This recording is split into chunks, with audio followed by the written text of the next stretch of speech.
नमस्कार दोस्तों हमारे YouTube चैनल में आप सबका एक बार फिर से स्वागत है। दोस्तों, जितने भी मैंने लाइव सेशन किए हैं और जितने भी मैंने वीडियो बनाए हैं, उन सारे कमेंट में जो है जितने भी कमेंट्स आए हैं, उन्हीं के आधार पे मैंने आज जो है 5 पॉइंट्स बनाए हैं, जिस पर कि आप लोगों का ज्यादा जो है प्रश्न आते हैं। तो मैंने सोचा क्यों ना इस पे एक वीडियो बनाया जाए, और मैं इन सवालों के जवाब लाइव सेशन के दौरान भी दे देकर थक चुका हूं। तो मैंने सोचा कि इस पर एक जो है वीडियो बनाते हैं और अच्छे से समझा देते हैं, और एक ही वीडियो के माध्यम से सारे लोगों को उनके प्रश्नों का जवाब मिल जाएगा। तो दोस्तों, वीडियो में प्रारंभ करता हूं। जो हमारा पहला प्रश्न है, भर्ती आने में और कितना समय लगेगा। दोस्तों, ये सबसे बड़ा प्रश्न है कि भर्ती कब आएगा और कितना समय लगेगा। क्या भर्ती, क्योंकि एक न्यूज़पेपर का कटिंग वायरल हो रहा है, उसमें यह कहा जा रहा है कि जो एग्जाम है वो इस साल के लास्ट तक होना है। तो दोस्तों, मैं बता दूं कि ये जो न्यूज़पेपर की जो कटिंग है, पहली बात कि ये कोई ऑथेंटिक जानकारी नहीं है ये। और मैं आपको बता दूं कि जो भर्ती आने में कितना समय लगेगा, तो इस बात को आप लिख कर रख लो कि भर्ती बहुत जल्द आने वाली है। और मैं बता दूं कि 41,520 की जो वैकेंसी आई थी, और मुझे याद है कि जैसे आप लोग प्रश्न पूछते हो ऐसे ही मैं भी पूछा करता था। ऐसे मैं भी जो है यूट्यूब के माध्यम से ही उस दौरान मैं भी जानकारियां लेने में जुटा हुआ था कि भर्ती कब आएगी। मैं आपकी सारी बातों को मैं समझ पा रहा हूं। पर दोस्तों, एक बात यह भी है कि देखिए, कहीं ना कहीं कोई नहीं बता सकता आपको कि भर्ती कब आएगी। पर एक बात आप याद रखो कि भाई, आग लगने से पहले धुआं उठता है, और कहीं ना कहीं धुआं उठना जो है प्रारंभ हो चुका है, तो आग भी लगेगा ही। और यकीन मान के चलिए, आपकी भर्ती बहुत जल्द आएगी। हाँ, एक बात है कि हो सकता है कि उसमें कुछ प्रक्रिया होती है। जैसे भर्ती निकालना केवल नहीं, भर्ती जब निकालती है भर्ती बोर्ड, तो उसी के साथ साथ जो है कि हमारा सिलेबस भी आता है, सिलेबस भी जारी होता है, कई सारी चीजें। और सबसे बड़ा जो इसमें जो मुद्दा है वो है एज रिलैक्सेशन का। तो सारी चीजों को देखते हुए जो है भर्ती निकाली जाती है। तो दोस्तों, आप मान के चलिए, अगर मैं इसका जवाब दूं कि भर्ती कब तक आएगी, तो आप मान के चलिए कि जनवरी लास्ट तक आप मान के चलो कि इसका जो है विज्ञापन जारी हो जाएगा। बहुत ज्यादा उम्मीद है कि फरवरी में इसका जो है फॉर्म भरा जाएगा, और जो है उसके बाद जो है कम से कम 3 से 4 महीने बाद जो है इसके एग्जाम की प्रक्रिया प्रारंभ होगी। दोस्तों, जो हमारा दूसरा प्रश्न है वो है, उम्र में कितने वर्ष का छूट मिलेगा। जो सबसे ज्यादा प्रश्न पूछा गया सेकंड नंबर पर आता है, वो है उम्र में कितना छूट मिलेगा। जो एज रिलैक्सेशन है, ठीक है, जो एज रिलैक्सेशन है वो कितने साल का होगा, कितने साल का जो है उम्र में छूट मिलेगा। तो दोस्तों, मैं बता दूं, आप मान के चलो कि 2 साल का, ठीक है, 2 साल के छूट जो है आपको मिलने ही मिलने हैं। अभी एक बच्चा कमेंट में मुझे बच्चे के माध्यम से ही मुझे ये जानकारी मिला है कि 3 साल का जो एज रिलैक्सेशन है वो मध्य प्रदेश पुलिस के द्वारा जो है, मध्य प्रदेश की जो पुलिस की जो वैकेंसी आई थी उसमें 3 साल का एज रिलैक्सेशन दिया गया था। तो कहीं ना कहीं मैं 2 साल तो मान ही के चल रहा हूं कि भाई 2 साल तो देगा ही। और आप सभी जानते हैं कि 3 साल का आपको मिला था, किसमें 3 साल का मिला था एसएससी जीडी वालों को।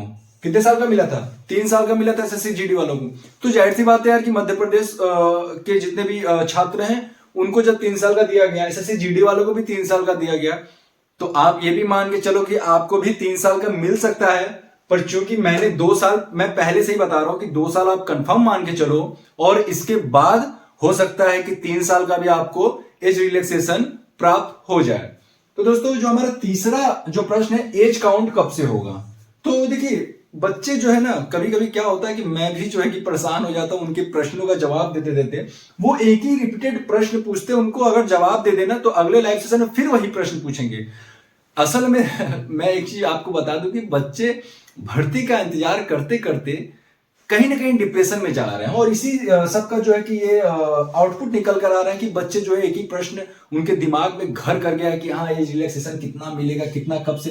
देखिए, जो एज काउंट है वो होगा आपका 1 जुलाई 2023 से जो है आपका एज काउंट होगा। और जो हमारा अगला प्रश्न है वो है, एग्जाम कब तक होगा।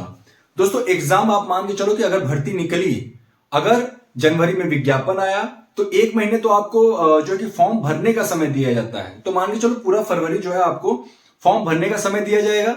इसके बाद इसके बाद कम से कम 3 से 4 महीने आपको जो है एग्जाम की तैयारी के लिए अवश्य रूप से मिलेगा। आप मान के चलो कि कुछ नहीं तो एग्जाम आपका होगा मई जून, ठीक है। और एग्जाम का माध्यम क्या होगा? ऑनलाइन नहीं होगा। क्या होगा? ये ऑफलाइन होगा। क्या होगा? ऑफलाइन, ठीक है। क्योंकि यार इतने आप सोचो ना कि बहुत सारे बच्चे, कम से कम 20 लाख प्लस बच्चे जो है कि एग्जाम में बैठेंगे, और 20 लाख बच्चों के लिए जो है कि ऑनलाइन नहीं, ऑनलाइन सुविधा कराई जा सकती है, पर उतना शिफ्ट बनाना पड़ेगा, उतने डेट्स में एग्जाम कराना पड़ेगा, बहुत सारी जो है कि व्यवस्थाएं करनी पड़ती है सरकार को। तो सरकार कहीं ना कहीं जो है आप मान के चलो कि ऑफलाइन ही कराएगा, और 1 से 2 दिन, 2 दिन में आपके एग्जाम होंगे और सारा कुछ जो है समाप्त हो जाएगा। क्योंकि 35,757 वैकेंसी है, तो जाहिर सी बात है कि मान के चलो कि 20 लाख प्लस बच्चे जो है एग्जाम में बैठेंगे। अब बात आती है स्ट्रेटेजी। बहुत सारे बच्चे पूछे सर मैं पहली बार तैयारी कर रहा हूं, मैं क्या करूं, मैं कैसे तैयारी करूं? आपने कैसे तैयारी किया? आपने कैसे क्वालिफाई किया फर्स्ट टाइम में ही, फर्स्ट अटेम्प्ट में ही आपने कैसे जो है यूपी पुलिस कांस्टेबल के एग्जाम को जो है आपने निकाला है? तो मैं कुछ इसी स्ट्रेटेजी के बारे में बात करना चाहूंगा। दोस्तों देखिए, इसमें क्या है ना कि जो रीजनिंग है, रीजनिंग बड़ा इंपॉर्टेंट है, क्योंकि इससे 55 से 56 प्रश्न जो है रीजनिंग से ही आते हैं, ठीक है। 55 से 56 प्रश्न आपके एग्जाम में रीजनिंग से आएंगे। और इसके बाद जो है हिंदी 37 नंबर के हैं। कितने नंबर के हैं? 37 नंबर के हैं। तो आप समझ पा रहे हो कि 56 और 37 कितने हो गए? 7 6 13, 1 5 3 8 1 9, 93 प्रश्न तो ऐसे हो गए। इस 93 में आपको सही कितने करने हैं? 80 करने हैं। कितने? 80 करने हैं। 80 मैंने ये ले लिया। अब 38 में से 38 जो जीएस का जो हमारा कितना, जीएस में कितना आता है? 38 क्वेश्चन, ठीक है। तो 38 में से मैं 20 मान के चल रहा हूं। चलो ठीक है, आप कम से कम 20 तो कर ही सकते हो यार, इतना तो बेकार तैयारी नहीं होगी, ठीक है। तो 80 और 20 कितने हो गए? 100 हो गए। 80 20 कितने हो गए? 100। और मैथ का आप मान के चलो कि कम से कम 18 से 20 प्रश्न जो है आपके मैथ के आते हैं। तो उसमें से कम आपको सही करने हैं 15 क्वेश्चन। कितने? 15 क्वेश्चन। आपके टोटल हो कितने गए? 100 और 15 115 क्वेश्चन आपने सही कर दिए हैं। तो ये स्ट्रेटेजी है, आपको इसी को फॉलो करना है। 115 क्वेश्चन जो बच्चा सही कर दिया, यानी कितने नंबर हो गए? बताओ जल्दी। 230 नंबर। 230 नंबर हो गए तो यार बहुत अच्छा स्कोर है। अगर आप जनरल किसी भी कैटेगरी से हो ना, सिलेक्शन आपका हो जाएगा। और आप जो है टाइम टेबल जो है वो अपने अकॉर्डिंग, अगर मैं टाइम टेबल बताऊंगा तो मैं अपने अकॉर्डिंग बताऊंगा, मुझे कब कब समय। कोई बच्चा होगा जो जॉब करते हुए पढ़ाई कर रहा है, कोई बच्चा होगा जो कुछ अन्य काम कर रहा है, किसी और चीज, कोई बच्चा होगा कि कुछ और चीज की भी तैयारी करता है, जैसे कि मान लीजिए कि कोचिंग वगैरह जाना, उसके टाइमिंग के ऊपर जो है डिपेंड करता है। तो कहीं ना कहीं जो है टाइम टेबल आप अपने से बनाना, लेकिन ये स्ट्रेटजी बना के रखो कि आपको रीजनिंग और हिंदी इसमें मिलाकर 80 प्रश्न करने हैं, सही। उसके बाद जीएस में आपको 20 प्रश्न, 20 प्लस हो जाए, कम ना हो, ठीक है। तो अगर आप 20 भी करते हो ना तो इन तीनों में मिला के 100 हो जाते हैं। उसके बाद 15 आपने मैथ में कर दिया तो 115 हो गए, और बड़े आराम से आप जो है सिलेक्शन ले लेंगे, एक सीट अपनी पक्की कर लेंगे। तो दोस्तों उम्मीद है ये सारी बातें आपको बहुत ही अच्छे से समझ में आएगा। मैंने बहुत ही अच्छे से समझाने का प्रयास किया है। अगर वीडियो आपको अच्छा लगे तो प्लीज वीडियो को लाइक करें, चैनल को सब्सक्राइब करें। दोस्तों फिर मिलेंगे किसी अन्य वीडियो के साथ, तब तक के लिए जय हिंद, जय भारत।